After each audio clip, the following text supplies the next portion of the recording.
Hey guys, it's Linda Winter, and I have another project for you. This one is my Shorty oven mitt. So when I did the video the other day for my Tie Me box bag part 2, I couldn't remember the name of the template, this little guy. So this guy here, it's a Shorty oven mitt. What I mean by that is short on your hands. And this is a smaller oven mitt. So this is not made for anybody with really big hands. You can make the template bigger or cut the fabric bigger with the template. And you can also call me and say, hey, make me a Shorty mitt, but make it for somebody with bigger hands, and I can do that. I'll show you a larger one in a minute. But this guy, the reason why I made it is it's snug to your hand. Right in here, when I go to grab something, I'm not going to drop whatever it is.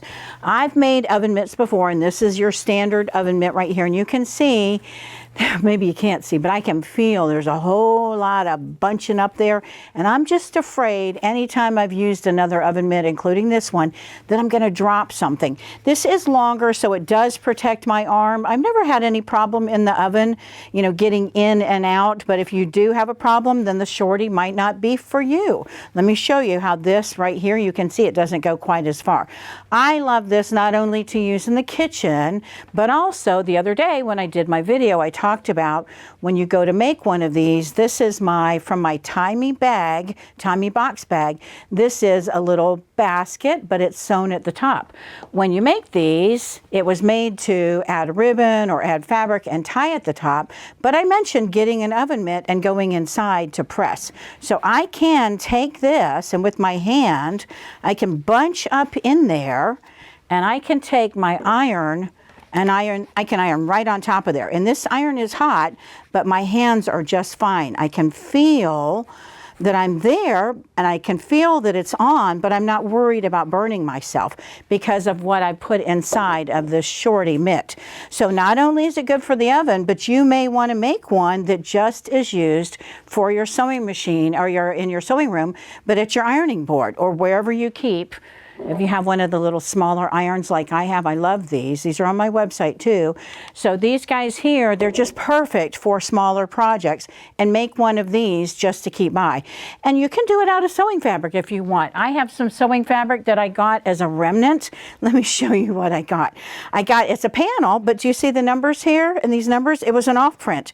So these guys here, I can take these and piece these together, have square triangles, whatever it is, and I can make a Shorty mitt with the fabric samples that I got from things like this. But you can buy any fabrics, go to your stash, of course, and piece any of those things to make up the little oven mitt. I'm going to show you a bunch of different methods and a couple different options for this, but this one here just starts out with a solid fabric, and you can see there's no stitching on here at all, on the outside and then on the inside as well. I'm going to show you a couple others that have stitching. There's some stitching here, there's some stitching here, stitching here, not a whole lot of stitching, a little bit of stitching just to hold that in place. But inside you can see I did some stitching basically like what I have here. We just want to hold our fabrics together if you feel the need to. If you're making a whole bunch of these, then you don't need to. This was fabric that was already pieced. I bought this by the yard like this. So you can use this. You can stitch on here if you want to do the quilting, but you don't have to. This is just straight stitching. You can see I've just stitched across. I pieced this and I pieced this, but this right here, this on the back and on the front, I just have those two pieces, and you can see my stitching here. Here's another one that's been pieced, but there's no free motion quilting or no stitching that's been done on this.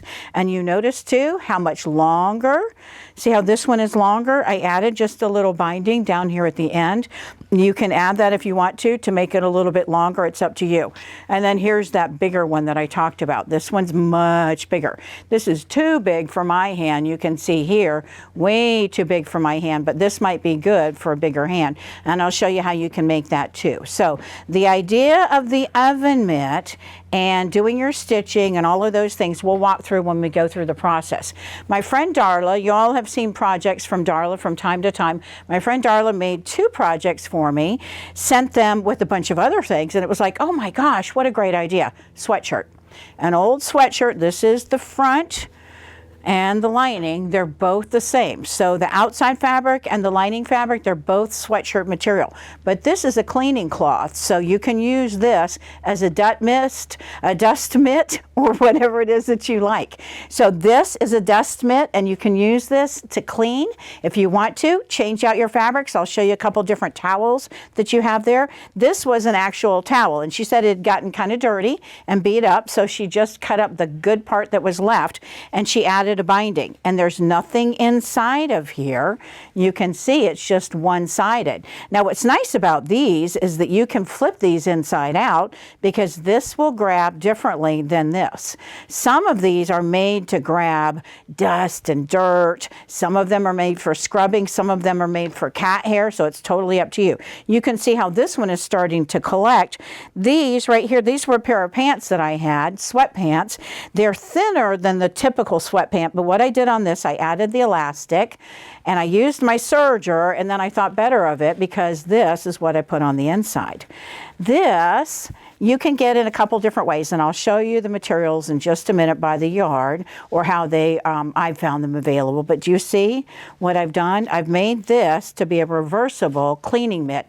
So this I can use to scrub my car. I used my serger at first. Right along here was harder to do. I'm going to move all of this so you can see it a little bit better. So I went ahead, I had white thread in here, that's why I went to my serger. So I went in and stitched and then just trimmed a little bit. I added the elastic on here at the wrist, and you can see this is the back side here. So I added the elastic over here, and then I've just flipped it. But the idea is this is a reversible mitt.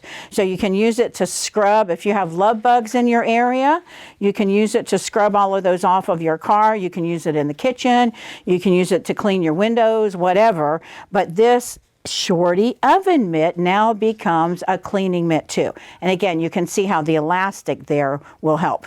All right, so let's look at the materials that we need for our typical project, and then we're going to go through some of the materials that we have as options.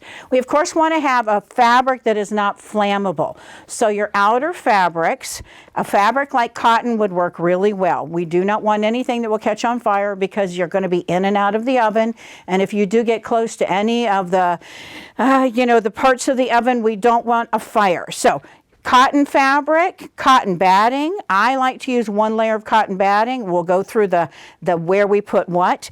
And then Insulbrite. Insulbrite is one version. This is another version.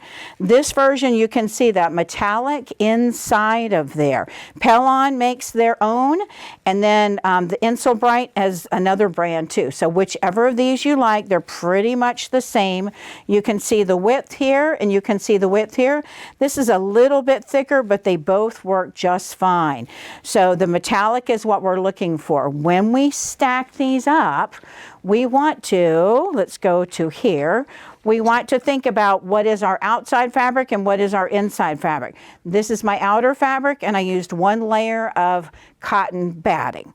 Any kind of cotton batting that you have, thick or thin, you don't want to go real thick, especially if you're going to be adding that layer of the Insulbrite there, because it's going to be so hard to sew and so hard to turn. So I have a cotton batting here. This is the outer layer, and then you can see here, this is my metallic, that Insulbrite, and this is going to be the inside. How do we determine what goes where?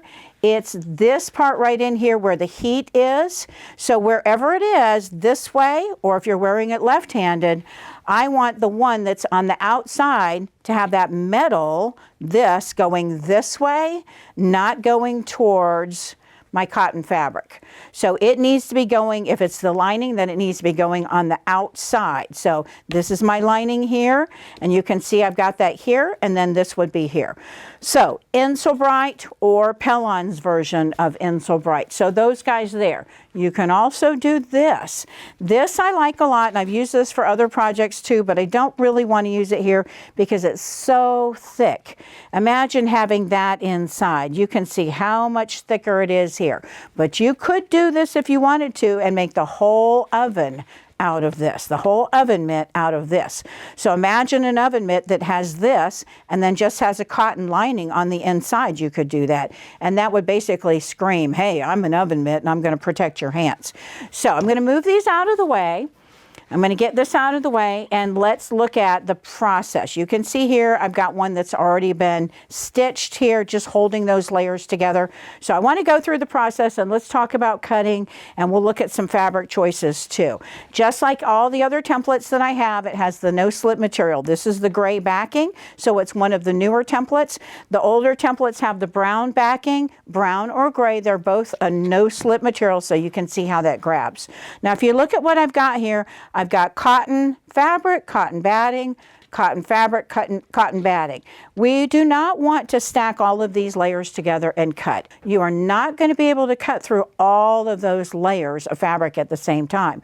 So instead, we're going to cut through one layer of your cotton fabric and one layer of your batting, one layer of your cotton fabric and your Insole Bright or whatever it is for your lining. So this guy here, we cut alone. This guy here, we cut alone. This guy here, we cut alone. Now, if you're going to be doing just fabric and no stitching, you can see I don't have any quilting on here, then you can cut your two fabrics, the outside fabric here and here, and your lining fabrics, the pink fabrics, cut those, and then you can take your batting and then also the Insole Bright type fabric, and you can cut all four of those at the same time and then cut your pieces here. That's an option for you too. I'm going to show you the way that I like to do it just because I think it makes more sense. All right, and by the way, do you see the stain that's right here? This is going to be inside, so who cares if that was where the fold, there was a fold that was here and somehow it's gotten dirty just from the edge. I don't care because it's going to be inside. Now, if it's food or something that's going to attract attention, yeah, that's definitely going to be an issue.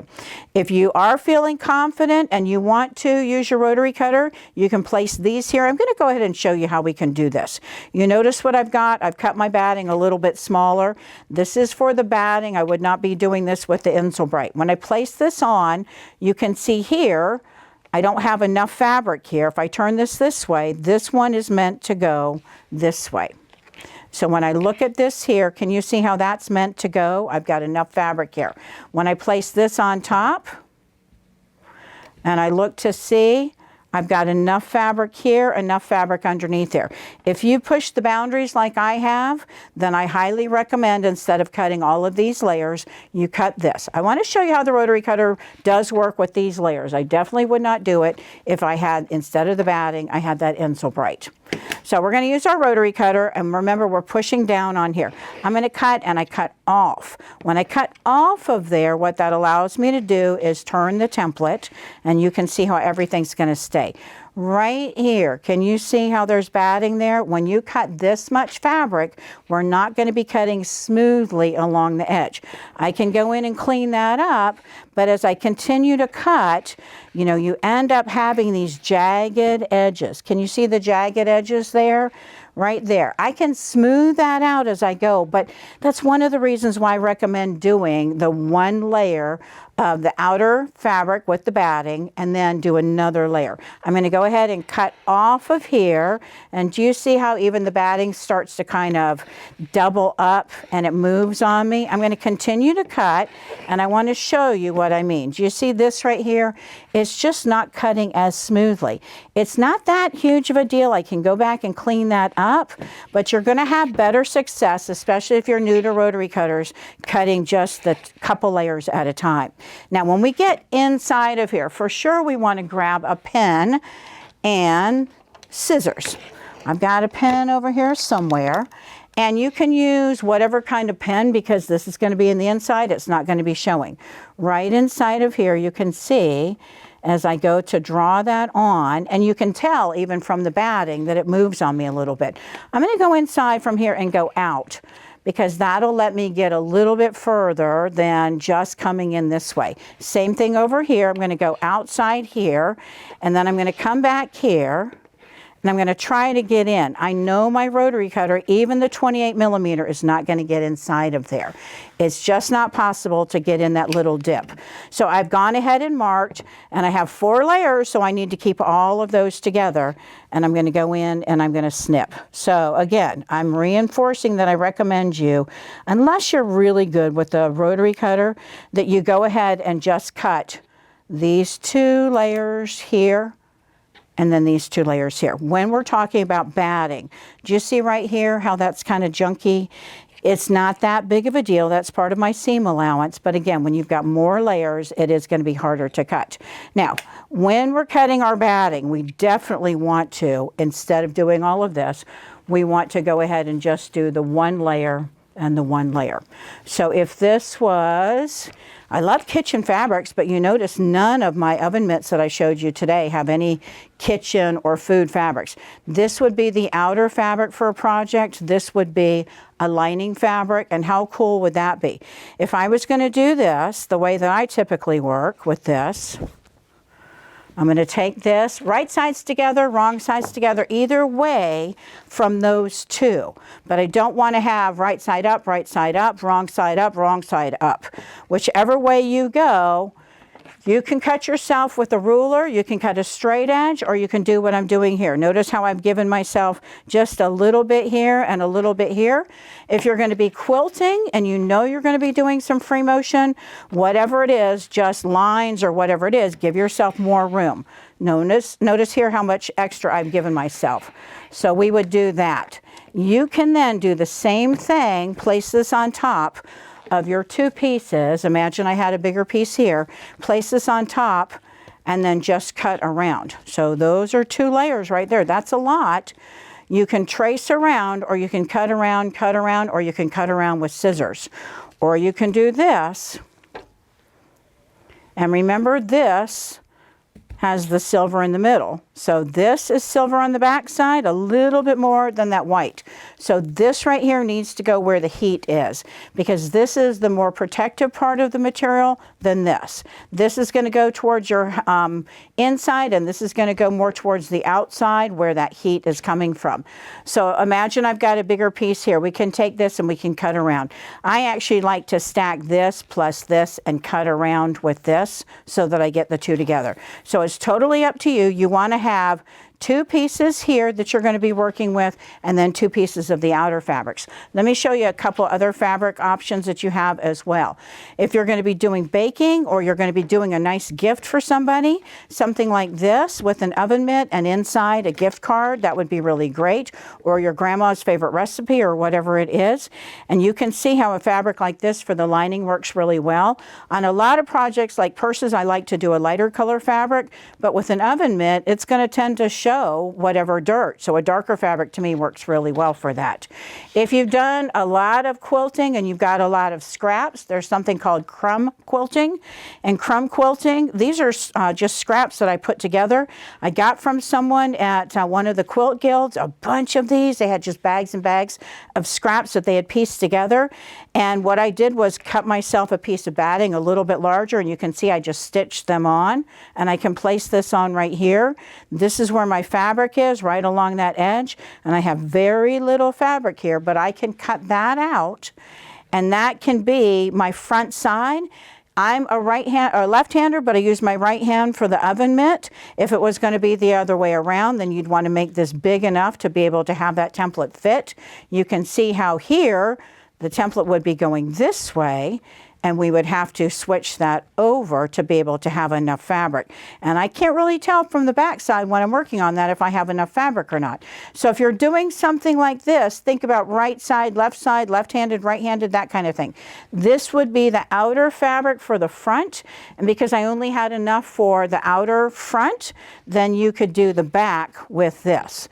Any kind of a matching fabric, and then I was going to use this for the lining. What did I just say about not liking lighter fabrics for the linings? This is going to show the dirt. Will I be using this when I make this as an oven mitt? Probably not.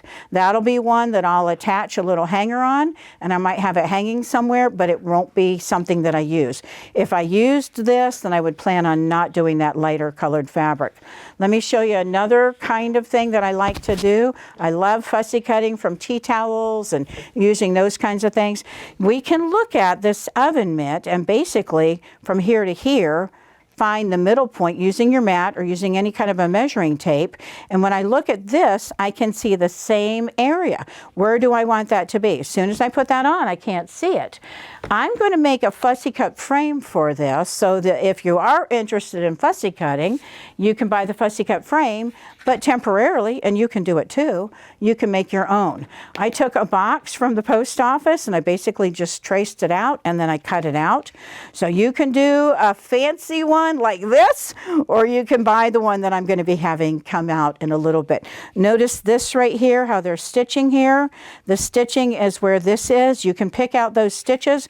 I love having that green at the bottom show with the green at the top showing. So you can place this however it is that you like. I love a fussy cut frame that lets me see I don't have enough green here. And I don't like that angle and I don't like that angle there. So it allows you to position it. With the fussy cut frame, what you would do is have that frame and you would hold that down and this would go inside. You can see inside of here, this is not really going to pop out as easily. I don't want to break that cardboard because I didn't do a super job of cutting, but this would allow me to cut. So you can use tea towels, and tea towels are a great source of material, and look how pretty that would be for the lining.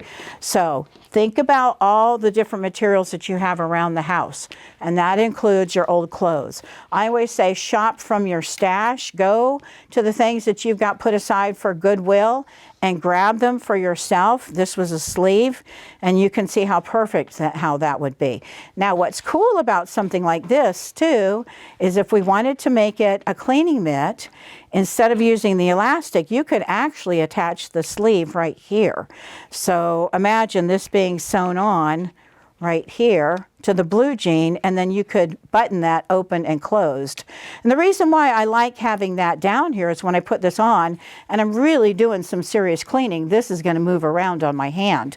But with this, it's going to stay on. With something like this, it would stay on too. So you can do blue jeans. You can add blue jeans where there's a pocket. Just remember, you know, we're using this where we don't want to have anything interfering. So the simpler it is, the better it is. But use your old clothes, use your old materials. If you've got somebody that, you know, you've been saving up your grandfather's t-shirts and you want to make everybody an oven mitt out of all of his shirts, the blue jeans, the button-down shirts, I think that would be really cool. So whether it's a cleaning mitt out of sweatshirts, out of the old t-shirt material, you know, if you're going to do t-shirt, you definitely want to add a couple layers in there. So you decide what it is, but I think that would be a really great way to do it. Okay, so let's go back to putting this whole project together. All right, so I have got one piece for the outside cut. I've got my two linings cut, and you can see I've just done some straight stitching, and on here I've stitched around, just echoing what's on my fabric. So I need to cut this one out, and you'll notice this one goes this way. So I need to turn this one over to the back. I wanted to show you this because it's really important that we have two hands that work together the right way instead of the wrong way. All right, so what are we going to do first? It's a whole lot easier to work on the back side when you're doing a pin, especially if you're working with darker material, just so you can see what it is. And again, I'm just going to move that template as I go. I always like to just kind of slide around, and you can see one layer. The fabric with the batting is a whole lot easier for me to do than it is when I've got all those multiple layers. I'm going to go in here. I'm going to go out this way. We're going to go back inside again and get as much as I can in there, and then we'll use our scissors to cut. And then we're going to start piecing these all together. And my scissors are over here. Sharper scissors are always going to be a good thing when we get to this point, and we'll cut that away. All right, so we need to put these together, but before we put these together, we need to think about what we want to do. I've got this piece here. Let's get all these mitts out of the way so you can see the process. And you can see I have not stitched around the edge here. That means when I go to stitch, this may or may not separate when I put those two together. If you look at this one here, you can see I've stitched around the edge. And it's easier to see. I had black in the bobbin thread. I wanted you all to see black, and then I ran out of black. You can see right here I've stitched around here. So you could stitch around here. Again, if we go to this one, I've done no additional stitching.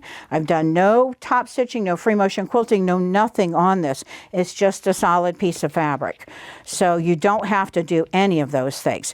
We're going to put our outsides together. We're going to put our insides together. You can pin, you can clip, you can just throw caution to the wind and just start sewing. I'm going to put a couple pins in here because that's what I have on my table.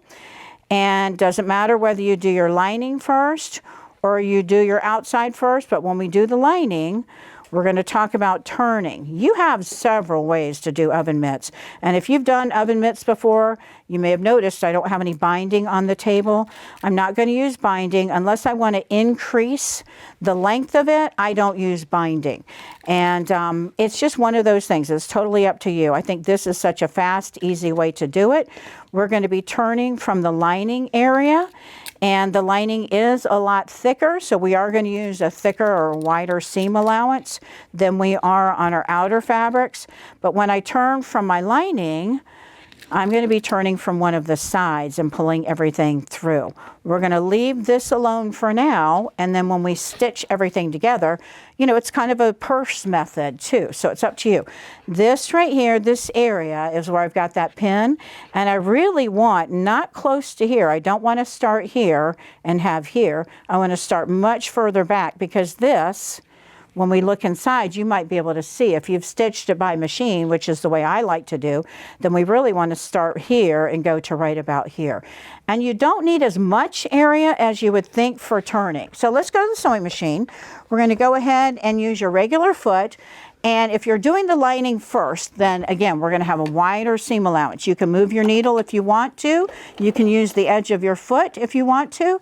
And I'm using my standard 2.6 or 2.4 seam allowance and back stitch right here because there is going to be some stress on that. We want to back stitch where we start and stop. And I'm going to come up to right about where my pin is, get rid of that pin. And right about here, I'm just going to hold that in place. It's basically the same as back stitching. Cut those threads and just pop up a little bit further away. And I stopped right about here.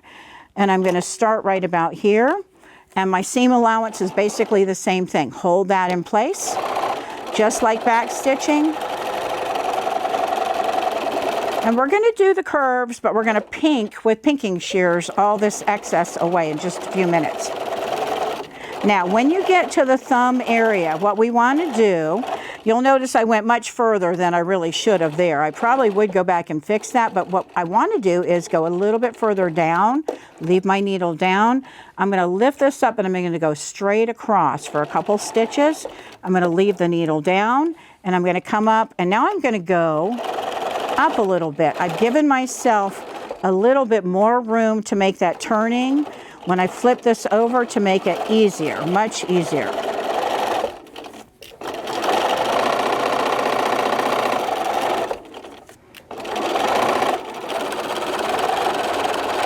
All right, when I got to the end, I did back stitch there. All right, so we're going to grab our outer fabric, and my seam allowance here is going to be more standard, that 1/4 inch. This is a smaller template. If you've got bigger hands, then we would have less of a seam allowance here and a scant 1/4 inch here.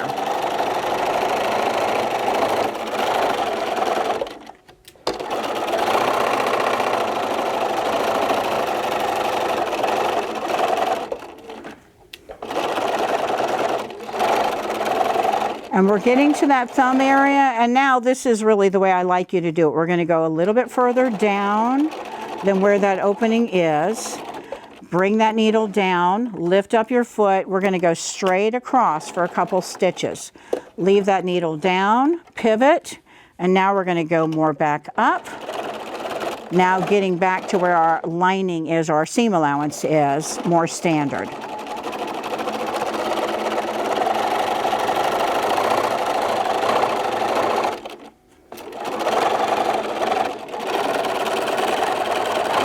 All right, we back stitch there. Let's go over to the table.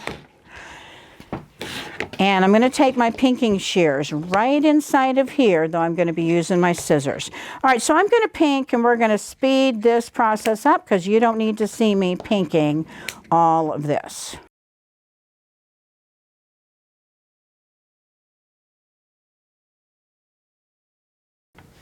Okay, so I've pinked around except for my thumb area and where this opening is. So when I get close to this, I'm going to stop pinking. Right here, I need all this area for me to be able to turn.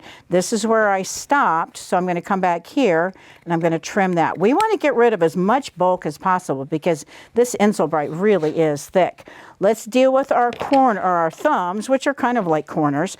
And what we want to do is go in, and this silver is really hard to see, and not only is it hard to see, but it's also a lot of bulk.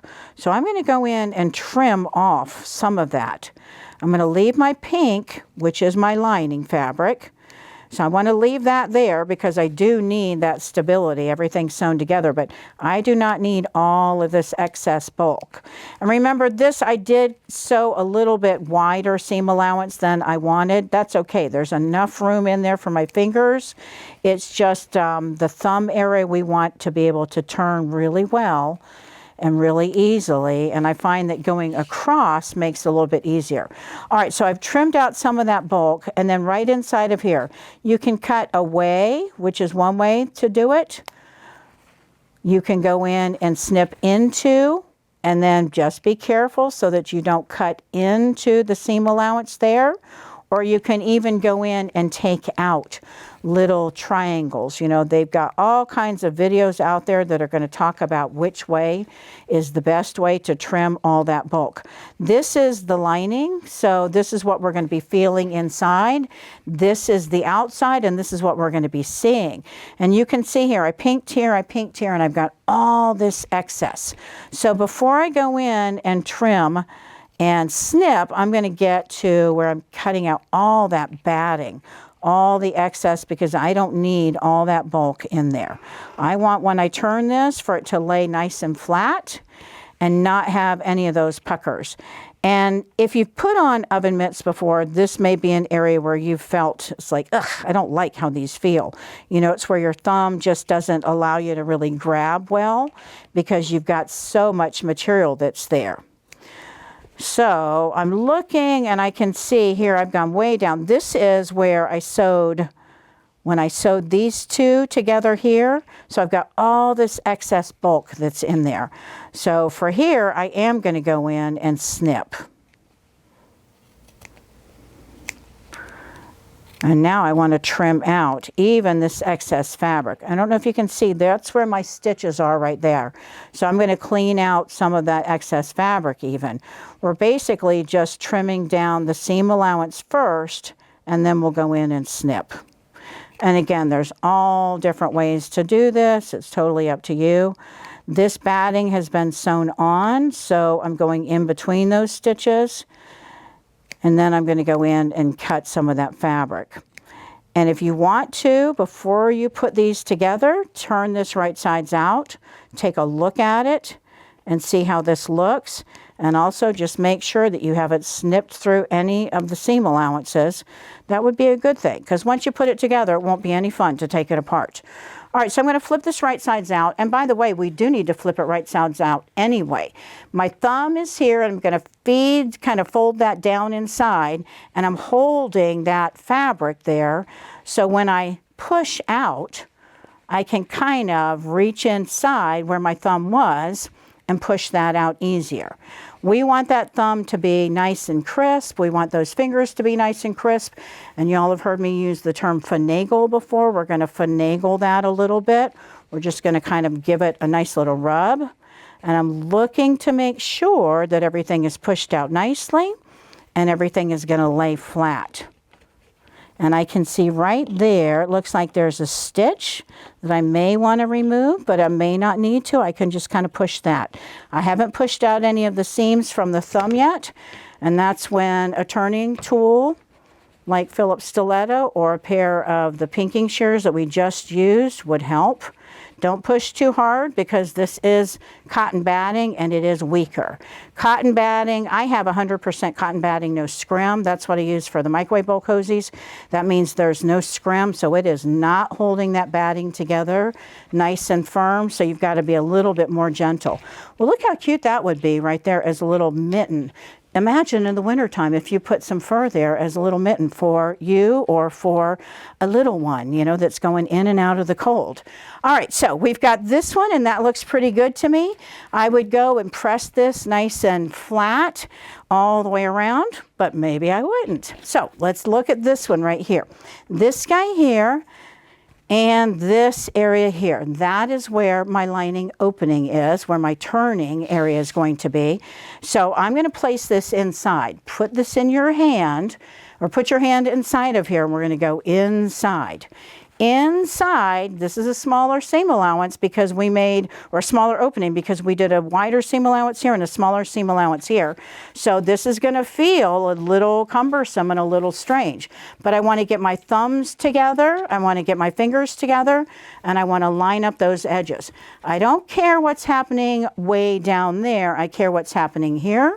So I'm going to go to my seams, and I'm going to pin at the seams. Now we've got a lot of bulk here and a very small opening. If we were to take the table off of our sewing machine and use free arm, it would do me no good. This is way too small for me to manipulate that. So I'm pinning on the outside, which is a little strange, but I'm going to be sewing on the inside. You'll see me do that in a minute. Those pins are just holding in place for me so that when I get this underneath the foot, I can manipulate all of that. All I want to do right now is just line up those edges. And again, I'm not worrying so much about what's happening inside. I do have a little bit of bulk, but right now I've got all of that there. By the way, this strap, if you do want to add a strap, we would have done that right before we tucked that inside. You would grab yourself a 2.5 inch by 6 inches of fabric, fold it in half, basically like you do bindings. Fold that in half, fold here, and then we would fold that over. Definitely not 2.5 inches to start with, but imagine about 2.5 inches we would fold in half, fold here, fold here. You guys know how I am. I have fabric around somewhere. I don't know where it is, but we would stitch that down. That would look like this, and we're tucking it into our lining. You can place it there, you can place it here. You can do whatever it is that you like. I honestly don't use these. I don't have any place to hang these, so I don't do the hangers in my kitchen. I just stick these in the drawers, and I always have one sitting out by the coffee pot because we always spill coffee and I use it to wipe up. So I use it as a cleaning mitt too. But if you were going to add a strap, we would want to do that before we get to this process. Okay, so we have pinned. I've got a pin here at my seam. I'm going to straighten that out a little bit, and I am going to start right before that seam allowance. Here, I'm going to start right here, and we're going to use our typical 1/4 inch, maybe just a little bit wider, and we're going to stitch around. I'm going to be stitching from here with the pins on the bottom side. So I've got a pin here, I've got a pin over here. I'm just going to keep my eye on as I'm stitching where those pins are. If you wanted to pin further back, you can see that's further back there, and I wouldn't have to worry about that being close to the sewing machine needle, but I'm pretty good at spotting where those are. If you use clips, you can pull those clips off. Why am I not using clips here? Because I'm left-handed, and my right hand just doesn't work well doing those kinds of things. All right, so we're going to go inside at the sewing machine. I'm going to fold this back a little bit, and I'm just going to kind of prop this underneath my foot. Get that in a good position and bring that foot down. If you have needle down, this is a great time for you to put needle down for your sewing machine as well.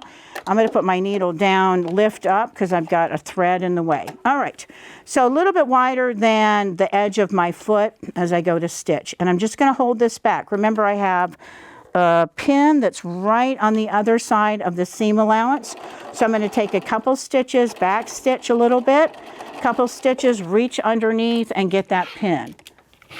And as I continue to sew, I'm just using the edge of my foot and the edge of my fabric. My next pin is not till a little bit further away, so I can continue to sew and pull off those pins as I go. You don't even really have to pin here, but I highly recommend that you do, just because you've got all these layers and all this bulk. And reposition all of that, because it is quite a bit of bulk that you're dealing with. And you'll notice I used one layer of batting, and 1 layer of the Insulbright per the lining per the outer fabric. A lot of people will use 2 layers of each. I have 2 layers, 1 for each piece of the lining, 1 for each piece of the outer fabric, but they'll double up even. And that's, to me, is just overkill. I don't know if y'all remember when I put that iron on my hand, when I had the oven mitt in, I didn't feel any of that at all. And again, I'm using the cotton batting for Warm and Natural. It's not a Warm and Natural, it's a Wrap and Zap. So it's made for hot things to go in the microwave. This is not microwave safe though, because of that Insulbright. Now I'm right back where I started. So I'm gonna go ahead and stitch over where I was and back stitch a little bit, and then we're good to go. We're going to cut those threads, come to the table, and we're going to cut off all of that bulk. And there's one of those pins that I sewed over, but you can see those pins that were further away, I didn't have to worry about that at all. You can use your pinking shears if you want to do that. Just be really careful as you go that you're not cutting through other layers of the actual oven mitt itself. So I'm going to go through a lot of bulk here, and usually if you do that and you haven't used pinking shears a whole lot, I shouldn't say usually, but sometimes you'll slip and cut through when we get right to here and you've got all that bulk. You know, when you push really hard, if you've got anything over here, it's going to cut where it shouldn't be, because I'm putting a lot of pressure on there. Okay, so what are we going to do? We've cut off that excess. We're going to reach into our opening. And this is where we're going to do lots of finagling. There is my opening. I'm going to pull out the outer fabric. There's my thumb. We're going to start to turn.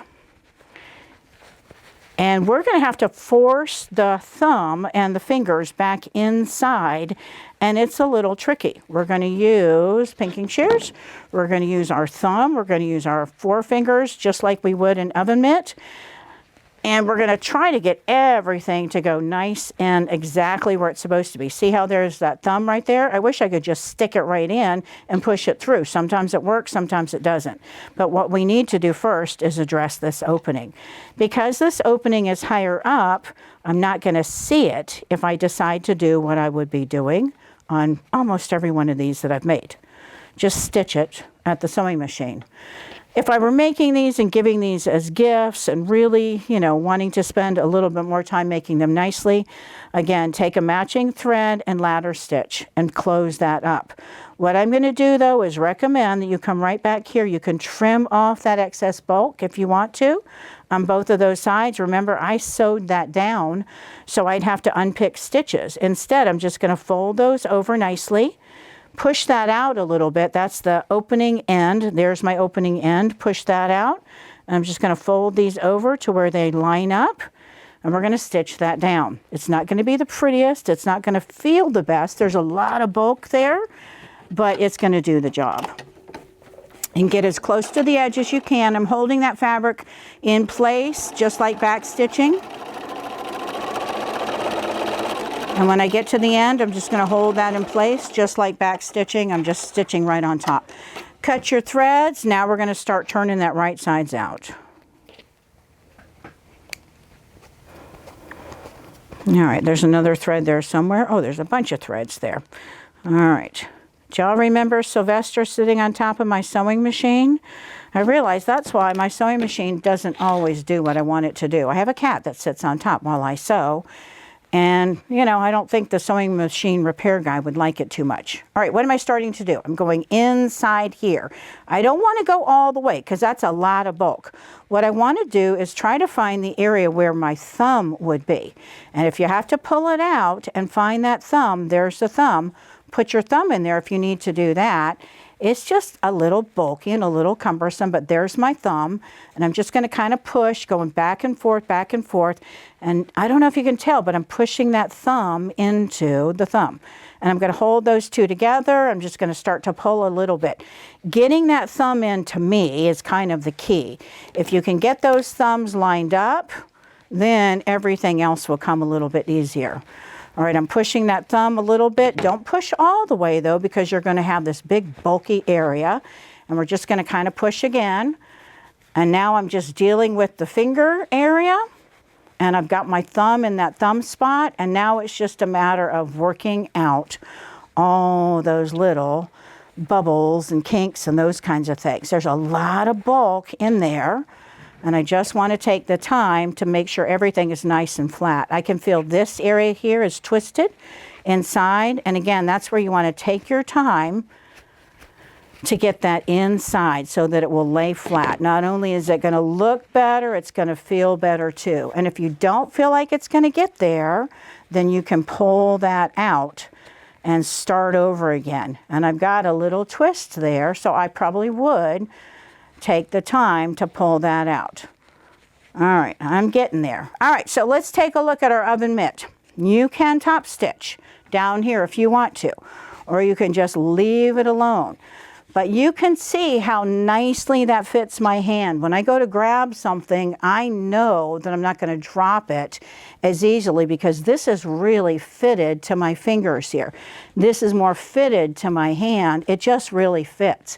So if this is something that you think would be appealing and attractive to you, it's a nice alternative. I have a ton of other oven mitts that I show you in my Stitching for the Kitchen videos with my other templates. I've got a double-handed one that's done with my burp pad. I've got a double-handed one that's done with my circle template. I'll post some pictures of that, those tomorrow on my Facebook page.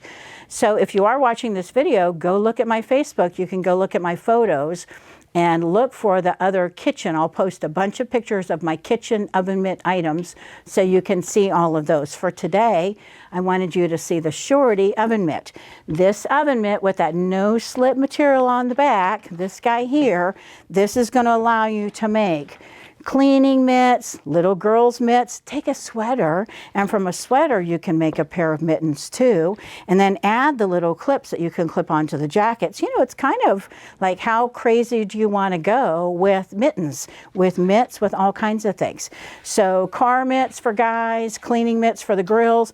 Oh, by the way, if you are going to do the guy mitt right here, this is the oven mitt. You can see it's about the size of my oven mitt before the seam allowance. You can see that's pretty big. So if you wanted to do and make this larger, then let's see if I can grab some fabric real fast.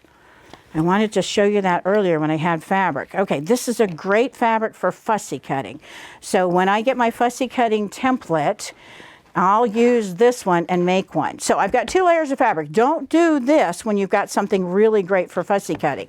But if you wanted to do this, you basically, for making it bigger, you would cut along and then move the template up a little bit, and then cut along and move the template over a little bit and cut a little bit. Come on up here, move it over a little bit. Cut like this. You can do that if you're feeling brave. If you're not feeling brave, then work on the back side, trace around the template, and then just cut 1/2 inch, 3/4 of an inch larger than where you've traced.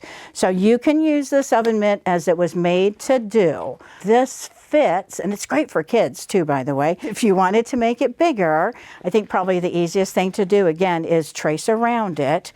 Give yourself enough fabric, trace around it, and on the wrong side. And then when you go to cut around, give yourself however much larger you want it to be. You can see how much larger this one is. This is just huge on my hand here, but I did want to show when I came out with this template that you could make one much larger and then the standard size that I have.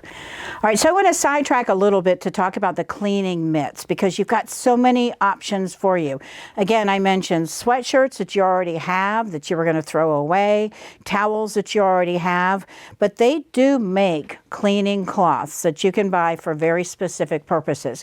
They'll usually be labeled for cleaning your cars, for removing grease and grime, for getting dust and dirt, for pet hair, those kinds of things. So think about what you're going to use this oven mitt for, and then you can make one, and you can even on the inside add a little label so that people will know, oh, that's for dust and dirt, or oh, that's for grime or for scrubbing my car or whatever. So let's look at some of them that are out there.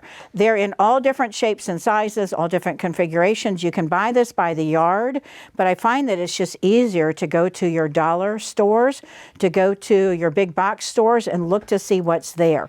What I want you to think about is when I put on top of each other these two layers, they're staying together. If I had something that when they were on top and they slid, you can see here how they're basically staying together, but we want to turn these in a direction where you know it's not going to move on you. If you're going to cut two, if you're not comfortable, then cut one layer at a time. You can see how that material right there is still staying with that top layer. So you can cut around, again, using your pen to go right inside of here. So this could be the outside, and you could do a different material for the inside to make it reversible. I'm going to show you the netting in a minute. So you decide. You do not even have to have an additional layer inside. You can use your serger, you can use your zigzag at your sewing machine. You can put a binding on it if you want to. You don't have to. You can do the elastic. It's up to you. So this is a really soft kind of material here. These are cleaning cloths, and you can see they're much smaller, so you're going to need two of these. So if you're going to get two, make sure that if you don't like orange and blue together, front and back, that you get two kits that will have two oranges or two grays or two greens or whatever it is. And by the way, you can use a towel too. So if you wanted to use a towel from your bathroom, so it's totally up to you. And you can see how this grabs. There will be some material that will not, I don't know that many, that will not like this no slip. So make sure before you start to cut that this is truly going to grab. Unless you want to trace around first, and then you can again cut around and then use your scissors to finish up. So smaller items like this, you're going to need one for the front and one for the back. And again, you can choose if you want to do a lining or not. This is a towel, and you can see it has stripes. Do I want to go this way? Do I want to go this way? Do I want to go this way? Does it matter? It's kind of up to you. Or do you say, you know what, I'm not going to go to the stripe at all. I'm going to go to the inside. And by the way, before you make any of these, try these out.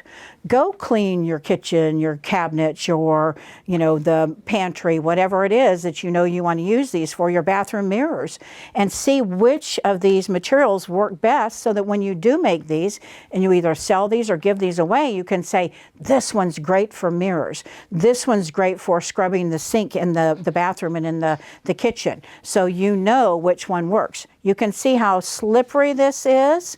This may not have as much stability by itself, so you may want to, with something like this, use a lining. And you can see how that's moving a little bit right here. So I would not put those two together with the template on top when you cut. Let's turn it to the other side and see if those two, sometimes it's just a matter of working from one side to the next. You can see how that's moving and separating. So you do not want to cut a material like this double layered. You can cut here. You can see how that is staying. Boy, that's really grabbing. So you can cut around here, but just don't stack up your two layers. All right, if you're going to do a material like this, then you might want to think about doing something inside. And that's where this mesh comes to play. There's mesh like this that you can buy by the yard, and you can see this is pretty sturdy. This stuff that I have here is from Hobby Lobby. I don't know if they sell it anymore. I bought a bunch of it, and I really love this for doing these kinds of projects. There's white and gray and black. I think those were the three colors that they had, but this, you can tell, is much more substantial than this. This right here, these are those laundry bags. You'll get these from your dollar kind of stores, and I do not recommend these. They're just not really going to do the job. If all you're wanting to do is make a pocket for it to hold something, okay, but if there's going to be any wear and tear on it, this stuff is just not going to do the trick. You can always put a layer in between other layers too. So again, this is not going to give a whole lot of support. If you are going to do the mesh, then that's where you want to go. So choose your towels, choose your options, choose your t-shirts, choose your different materials that you have out there, and then think about the elastics that you want if you want to do an elastic like this. And again, the idea is this is going to hold my wrist. You can see how that stays in and just kind of keeps it in place. And you decide how tight and how quickly and easily you want to get this on and off. You can make this tighter even if you want to. This is the width that I used here. They sell it in different widths. You decide how much of that you want. And again, you can go into your closet and look for your sweatshirts and sweatpants, and they'll they'll have material that will have the band. Your sweaters, if you're going to make mittens, this would be a really cute mitten, and use the sleeve of the sweater down here, and as you go to cut, you can piece that sleeve, the ribbing that's down here, and it can be pieced onto the oven mitt, the mitten for cleaning or the mitten for warmth for going out in the snow or whatever it is that you want to do. So there are lots of options out there. You saw me free motion quilting, not really a whole lot, but I talked about doing the following along the echoing of the material that's here. You can do that. You don't have to.